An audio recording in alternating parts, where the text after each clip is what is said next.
Start game now.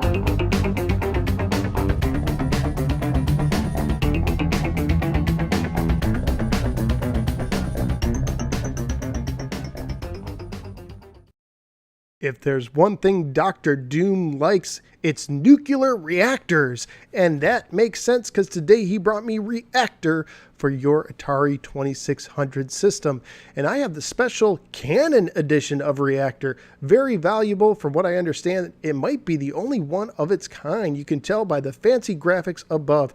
Actually, this label art / box art doesn't really show much. It tells me that Reactor is about a red and orange firecracker exploding, but I think there's more to it. So let's go ahead and take Reactor, pop it into my Atari 7800 Pro system, and just find out what this game is about. Let's go to the game.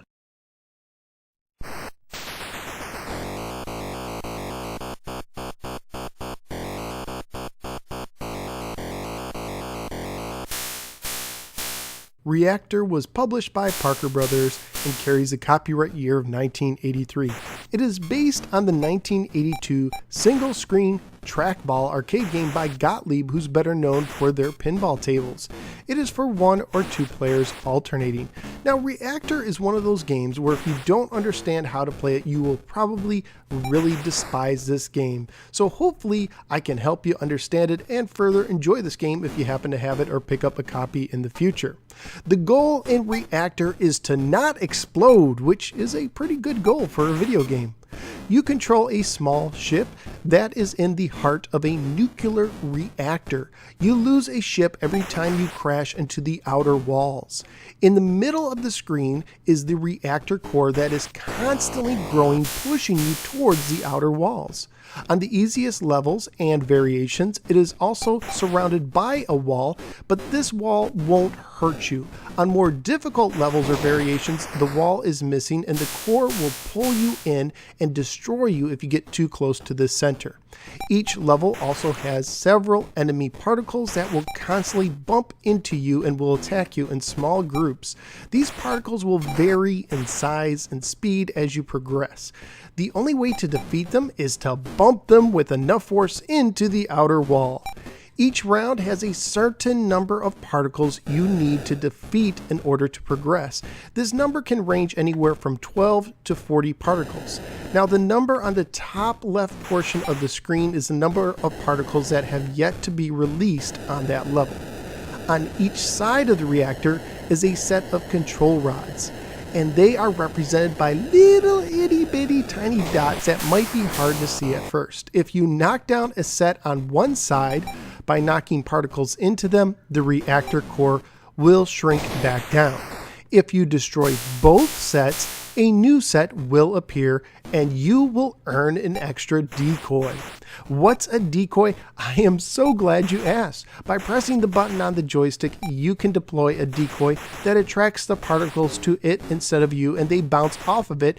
Can also cause the particles to bounce and hit the wall or the control rod. So I found it best to put the decoy right next to any control rods you need to get rid of, and the decoys will last for 10 seconds. On higher levels and variations, the outer wall itself will turn invisible, adding to the difficulty. There are also bonus chambers at either the top or the bottom of the screen, and they can switch, but if you're able to bounce one of the particles inside of it, each time it hits the wall inside the chamber, you will earn 15 points. Speaking of points, you will also get 50 points for every control rod you destroy, and another 50 to 200 for every enemy you defeat, depending on the type of enemy. You also get 500 points at the end of each round for each unused decoy, and if you earn 10,000 points, you will earn an extra ship. You can also use the difficulty switches to change how quickly your ship moves, and it moving more quickly can actually require more accurate moves and be more difficult. So this might be a game where you want to move your ship slower. Also, I found when using a trackball, I used the Sega Sports Pad, I did have some more precise movements with my ship, but was unable to move it quicker around the board. So there was a little bit give and take, and I think I actually prefer using a joystick, even though you can use a trackball if you so desire.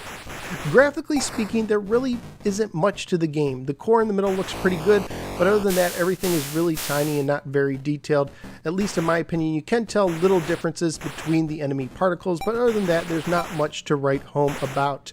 I liked the music that played at the beginning of the game, and I thought the sound effects did a fairly good job, so I did appreciate that. And of course, this is a family-friendly game. On eBay, loose copies generally went for about $4, complete copies were going for about $12, and new copies for around the $20 range. But those were very rare and hard to find. So overall, would I recommend it? Well, from what I understand, there is a kind of cult following with this game, people who really adore this game. So for the price, you might want to check it out, but for me, it really wasn't that enjoyable. Even though I did understand it, it's more enjoyable understanding how it works, but it just wasn't my cup of tea. But if it looks interesting to you, go ahead and check it out. So where am I going to rank it? Well, I'm looking kind of middle bottom range. 18, I have Lock and Chase, the maze game. I rather play Lock and Chase. But 19, I have Vanguard. It's an impressive shooter, but I didn't like the way it plays, and I'd rather play Reactor than Vanguard, so Reactor is going to be my new number 19 game. Alright guys, thank you for giving me a little part of your day. If you enjoyed this video, would you please click the like and subscribe buttons? I'd totally appreciate that. You can also follow me on the Facebook or Twitter as well. Go to either one, search for The No Swear Gamer. You should find me pretty quickly. Thanks again guys, and I look forward to seeing you next time on the next episode of The No Swear Gamer. Take care and watch out for those outer walls.